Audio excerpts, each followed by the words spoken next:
Hi friends, welcome to ఇట్లు చిన్నారి. నేను ఈరోజు చేయబోయే రెసిపీ ఏంటంటే పచ్చి బొబ్బరి గుడాలు. ఈ సీజన్లో చాలా దొరుకుతాయి కాబట్టి నేను చూపిస్తున్నా, చూడండి.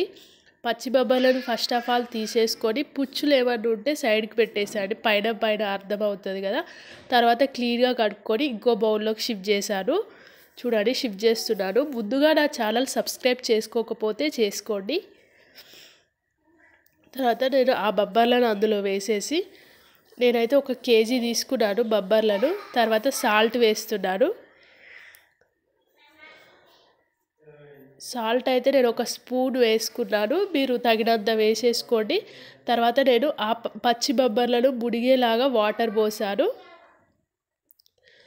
ఈ గుడాలే కాకుండా మామూలుగా ఈ గింజలతో టమాటా విత్ ఈ గింజలు కూడా చాలా టేస్టీగా ఉంటుంది. బీరకాయలో కూడా ఈ గింజలు వేసుకొని కర్రీ వేసుకున్నా చాలా చాలా టేస్టీగా ఉంటుంది. ఇలా గుడాలు చేసుకున్నా కూడా చాలా హెల్దీ అండ్ టేస్టీగా ఉంటుంది.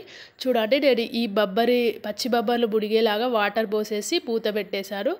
నేను గ్యాస్ ఆన్ చేసి హై ఫ్లేమ్లో పెడుతున్నాను. నాకైతే ఒక 25 మినిట్స్ పట్టింది ఉడకడానికి. మీరు మధ్య మధ్యలో చూస్తూ ఉండండి. చూడండి, నాకు ఒక 25 మినిట్స్ తర్వాత కలర్ చేంజ్ అయింది. నేను ఒక స్పూన్తో తీసేసి అంటే టేస్ట్ చేస్తున్నాను ఉడికిందో లేదో అని.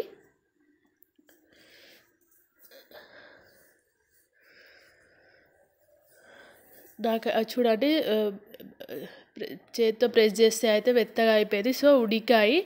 సో అంతే అండి, వీటిని మనం ఒలుచుకొని తినడమే. మీకు ఈ వీడియో నచ్చినట్లయితే లైక్ చేయడం మర్చిపోద్దు. అలాగే నా ఛానల్ సబ్స్క్రైబ్ చేసుకోండి. Thanks for watching.